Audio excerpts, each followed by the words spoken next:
है son of Subhash. उसने मेरे साथ शादी का झांसा करके पहले शारीरिक संबंध बनाए और जब मैं 20 अगस्त को प्रेग्नेंट होगी तो मेरी 20 सितंबर को मैंने विशाल को बताया कि मैं प्रेग्नेंट होगी। तो उसने प्रेगनेंसी के बाद में तीन महीने तक मुझे किट खवाई।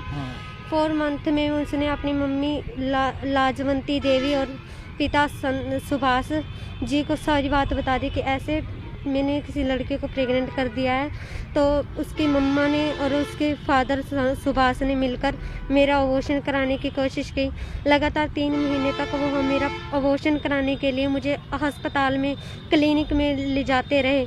जब मेरा अबॉर्शन नहीं होया तो सुभाष ने अनिल बंसल के साथ मिलकर मेरी शादी कराई। शादी के बाद में अनिल बंसल मुझे अपने घर लेके गया।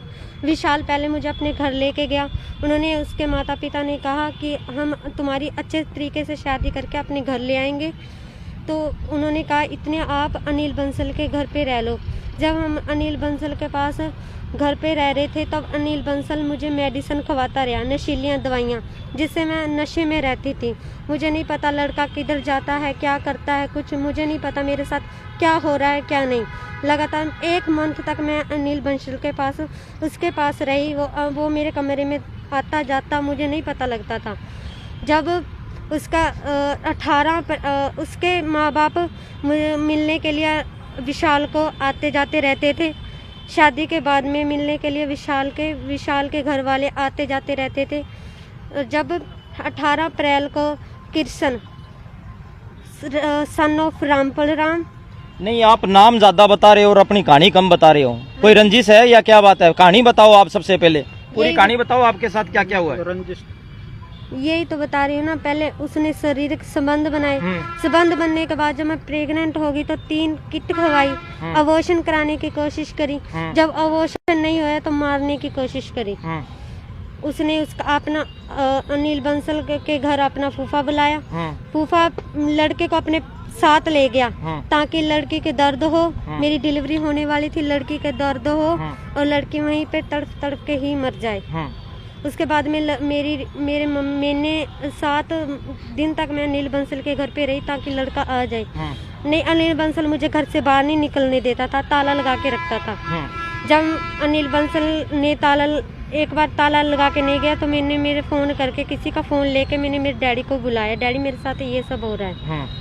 फिर मैं मेरे घर गई। मेरे डैडी मम्मी ने डिलीवरी कराई, इलाज कराया। 1.5 मंथ तक मैं एडमिट रही। 1.5 मंथ तक मेरा बच्चा एडमिट रहा। उसके बाद में आज तक लड़का ना तो देखने आया ना ही लेने आया। मैं चाहती हूँ या तो पुलिस, सिरसा की पुलिस सख्त से सख्त ज्यादा इन्हों पे कार्रवाई करे। जैसे आपके साथ उस लड़के ने शादी की थी? हाँ जी। कहाँ की थी शादी? मारुति मंदिर में। मारुति मंदिर में सिरसा में अनिल बंसल ने कराई। तो आप अपनी नानी के घर क्या पढ़ाई लिखाई करने के लिए आए थे? हाँ जी। फिर क्या हुआ? मेरी नानी बीमार रहते थे तब करके मैं मेरी नानी के पास रहती थी। हाँ जी। कोरोना हो गया था मेरी मम्मी को। फिर आपको उससे प्यार कैसे हुआ, मोहब्बत कैसे हुई? फिर आप उसके साथ कितने समय तक रहे, ये बात लगातार 2 साल तक मेरे पीछे पड़ा रहा। तो सुखदेव ने ये सारी बात हमारी उससे कराई। मतलब तुम इसके साथ ये संबंध बना लो, ये लड़का ठीक है, तुम्हें सही रखेगा। लड़का भी कहता था कि मैं तुझे कभी नहीं छोड़ के जाऊंगा, मेरे माँ बाप को मैं अपन मनाऊंगा कि तुम मेरे साथ ये सब कर लो। उसने पहले भी एक बार शादी कराई थी, लेकिन वो शादी कराई थी सुखदेव के साथ मिलकर। नहीं, कहीं ना कहीं आपको ये नहीं लगता गलती चलो उस लड़के की भी है और आपकी भी? आपने अपने बिना माँ बाप की मर्जी से उसके साथ शादी की, उसके साथ संबंध बनाए। कहीं ना कहीं आपका भी कहीं ना कहीं गलती है आपकी, मानते हो? मेरी ये गलती है कि मैंने बस 5 मंथ तक मेरे मम्मी डैडी को नहीं बताया। 6वें मंथ में आके मैंने मेरी मम्मी डैडी को बताया कि डैडी मम्मी ये सब हो गया है, ये शादी के लिए मान नहीं रहे हैं, मेरा अबॉर्शन कराए जा रहे हैं, लेकिन मेरा अबॉर्शन नहीं हो रहा है। नहीं, मैं करवाना चाहती थी अबॉर्शन। 6वें मंथ में मैं अबॉर्शन नहीं कराना चाहती थी। 5000 रुपया कितने मंगा सी? अब लड़की के पिताजी भी हमारे साथ मौजूद है। इधर आइए जी, लड़की के पास आ जाइए, बिल्कुल पास आ जाइए। हाँ जी, बिल्कुल पास आ जाओ, बिल्कुल। हाँ जी। क्या कहना चाहोगे, क्या हुआ? मैं इंसाफ मांगता हूँ।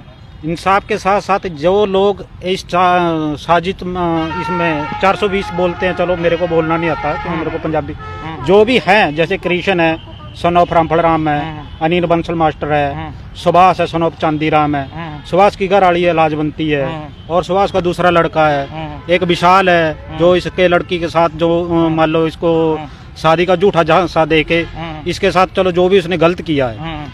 आज 5 महीने हो गए हैं, 5 महीने 3 महीने इसको 4 महीने हो गए अस्पताल में, पटियाला कुशल्या अस्पताल में दाखिल है। तो मैं कल इसको छुट्टी लेके ही आया हूँ।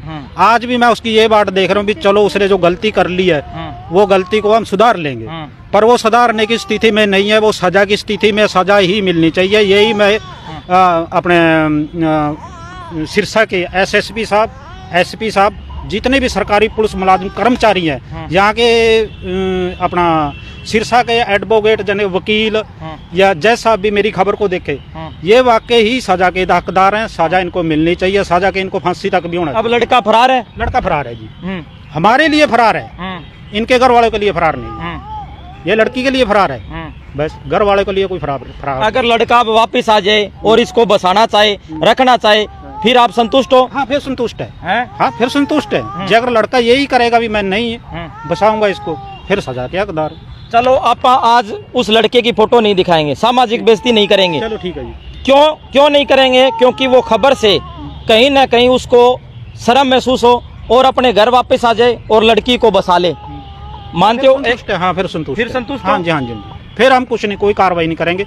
बाकी जो कार्रवाइयाँ मैंने डाली हैं, जैसे पंजाब एसएसपी, क्राइम ब्रांच, इनको बुलाया भी गया था भी जो तुमने कोई ऐसी वैसी बात कर रही कि तुम बैठ के समझौता कर लो, पर ये नहीं गए, ये गई नहीं उठे। हाँ इतनी तारीख हमारे को 4 दिन दे दो, 19 तारीख दे दो, ये तारीख दे दो, वो तारीख दे दो, तारीख ही लेते रहे हैं, हम तारीख देते रहे। कोई बात नहीं, अब नहीं आदमी का कई फिर ब्योंत नहीं होंदा आने दा। चलो 100 एक बारी दिमाग ते होंदा भी आपां गलत कर लिया, पता नहीं आपां नूं अगे जाके की करूगा। साथियों, माँ बाप के दिल पर क्या बीत रही होगी, माँ बाप के दिल पर क्या बीत रही होगी कि इनकी बेटी को बच्चा पैदा कर कोई लड़का फरार हो जाता है, चला जाता है। अब आप देख सकते हैं किस तरीके से मानवता कहीं ना कहीं उस लड़के द्वारा शर्मसार कर दी गई है। लड़के को कोई एहसास नहीं है, क्यों ये लड़की है वो लड़का, उसको इसलिए कोई कम एहसास दिख रहा भी मेरा क्या होएगा, भी मैं तो लड़का हूँ कि इसमें क्या है।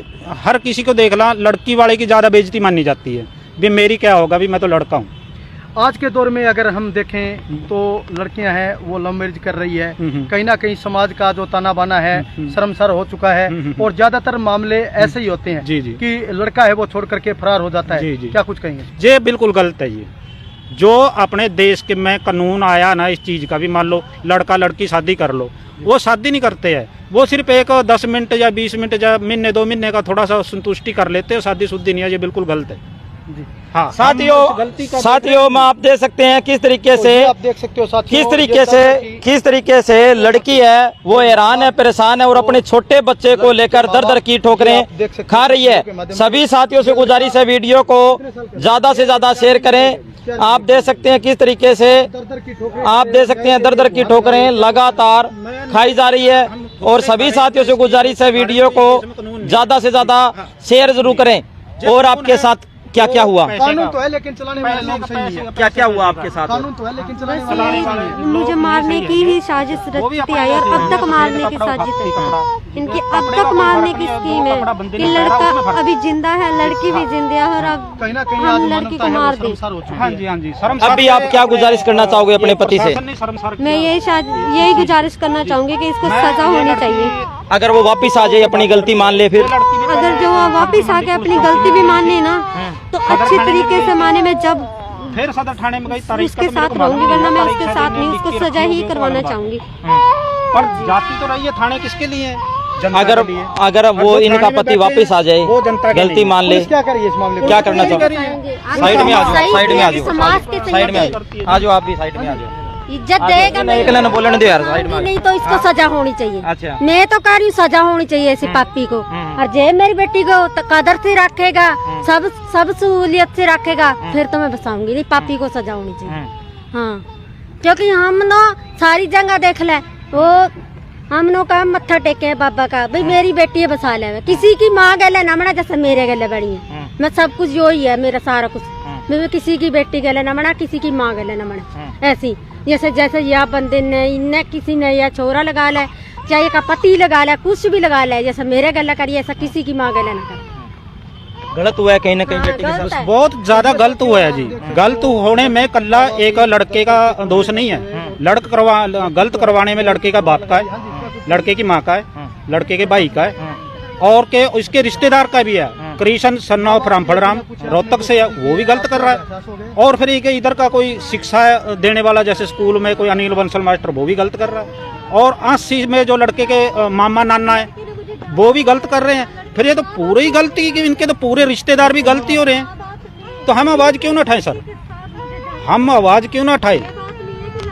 साथियों आप देख सकते हैं किस तरीके से मानवता को शर्मसार किया गया। नाना नानी के पास पढ़ाई करने के लिए आई एक लड़की, आप देख सकते हैं इस लड़की की तस्वीरें देख सकते हैं। नाना नानी के साथ पढ़ाई करने के लिए आई एक लड़की आने वाने को किस तरीके से शर्मसार करता हुआ किस तरीके से लड़की है वो अपनी नानी के पास गई और वहाँ पर पढ़ाई करने के लिए और उसने लव मैरिज की और अब ये एक बहुत बड़ा मामला एक लड़की अपने नाना नानी के साथ पास आई पढ़ाई करने के लिए और उसके साथ साथ पढ़ाई करने के लिए आई तो उसको एक लड़के के साथ प्यार हो जाता है और इन्होंने लव मैरिज की और अपने घर वालों को नहीं बताया।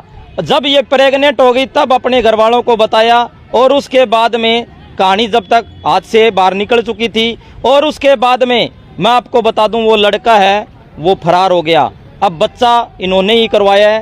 पहले तो उन्होंने बहुत ज़्यादा कोशिश की। आपको शादी के कितने महीने बाद पता लगा भी आपकी बेटी की शादी हो चुकी है? मेरे को पता लगा सर कोई असल में तो शादी करवाने के बाद ही मेरे को फ़ोन करने लग गए थे। मैं पूना में अपने काम के लिए पूना में जा रहा था महाराष्ट्र में, मैं तुरंत नहीं आ पाया। पर चलो इन्होंने मल बैठ के चलो शादी कर ली है तो अच्छा सोच के करी होगी। पर मेरे को पता नहीं था ये शादी नहीं धोखा है भी ये कहीं किसी पुलिस के पास ना जाए कि भी हमारे पास कोई कानूनी कार्रवाई ना हो। इसके लिए एक ये धोखा है, शादी नहीं धोखा है। पर हम इसको ये धोखा कर रहे थे, हम इसको शादी मानते हैं। मैं मानता हूँ शादी, जे अगर वो रखेगा तो, जे नहीं रखेगा ये इस लड़की का और इस बच्चे का कत्ल था भी कत्ल तौर तरीके से करा जाए। सबसे पहले मैं आपको बता देना चाहता हूं हमारा चैनल सिरसा की आवाज और मैं इस वीडियो के बारे में हम पुष्टि नहीं करते कौन सच्चा है कौन झूठा है। और दूसरे पक्ष से भी हम कहना चाहते हैं अगर आप अपनी भी कोई सफाई देना चाहते हैं तो आपका भी स्वागत है सिरसा की आवाज में, क्योंकि हम बिना डरे बिना झुके बिना दबे बिना कोई निष्पक्ष भाव हम निष्पक्ष भाव से पत्रकारिता करते हैं। और इसके साथ साथ हम आपको बता देना चाहते हैं इस वीडियो के बारे में हम इस वीडियो की पुष्टि नहीं करते कि कौन सच्चा है कौन झूठा है। ये इनकी निजी राय है, इन्होंने अपनी बात हमारे सामने रखी है। अगर दूसरा पक्ष भी अपनी बात हमारे सामने रखना चाहता है तो उसका भी स्वागत है। और इसके साथ साथ ये गुजारिश कर रहे हैं, उस लड़के से गुजारिश कर रहे हैं कि जल्दी से जल्दी हमारे सामने आ जाओ, लड़की को साथ रखो, घर बसा लो, ठीक रहेगा, फायदे में रहोगे, नहीं तो हम कानूनी कार्रवाई करेंगे। आपने यहाँ कहाँ शिकायत कर रखी है? मैंने SSP Punjab Patiala, SSP Punjab police Patiala crime branch, deputy commissioner Patiala Punjab, deputy commissioner Sirsa, इनको मैंने पत्र की दर से या लड़की को उसने लिख के दिया भी मेरे साथ ये हुआ है भी ये तुम्हारे शहर का ही मामला है। कोई किसी ने कार्रवाई नहीं की, किसी ने ये भी नहीं पूछा भी ये चीज क्या है। ये डिप्टी कमिश्नर को सीधे भी एक चुनौती दी है ना भी उसको देखा ही नहीं है। ये देखो सबसे पहले मैं लड़के की फोटो है वो छिपा रहा हूँ और ये मांग है किस तरीके से मंदिर में मांग है वो भर रहा है, लड़की की मांग है वो भर रहा है। इनके पास तमाम वो सबूत डॉक्यूमेंट है और इसके साथ साथ सबूत तो वहीं ख़त्म हो जाते हैं जब लड़की गोद में उसका बच्चा लेकर हमारे सामने खड़ी है। और इसके साथ साथ मानवता कहीं ना कहीं उस लड़के ने शर्मसार कर दी है। सभी साथियों से गुजारिश है इस वीडियो को ज़्यादा से ज़्यादा शेयर ज़रूर करें। और इसके साथ साथ ये आज मेरी वजह से रुक गए। मैंने इनको कहा कि उस लड़के की डायरेक्ट फ़ोटो मत दिखाओ, क्योंकि कहीं ना कहीं लड़की का घर बच सकता है, कहीं ना कहीं वो वापस आ सकता है, अपनी गलती का एहसास हो सकता है, कहीं ना कहीं वो वापस आ जाए, समाज का जो ताना बाना है शर्म शंका मानकर वो वापस आ जाए और लड़की और अपने बच्चों को अपना ले और अपना घर बसा ले। नहीं तो हम अगली बार उसकी फ़ोटो ज़रूर दिखाएंगे। क्योंकि उस लड़के ने कहीं ना कहीं मानवता शर्मसार की है। और इसके साथ साथ मैं आपको बता देना चाहता हूँ, इस वीडियो में इनकी निजी राय है। हमारा पक्ष और विपक्ष से हम पक्ष और विपक्ष सुनते हैं और निष्पक्ष भाव से पत्रकारिता करते हैं। कौन सच्चा है कौन झूठा है इसकी पुष्टि हम बिल्कुल भी नहीं करते। सभी साथियों से गुजारिश है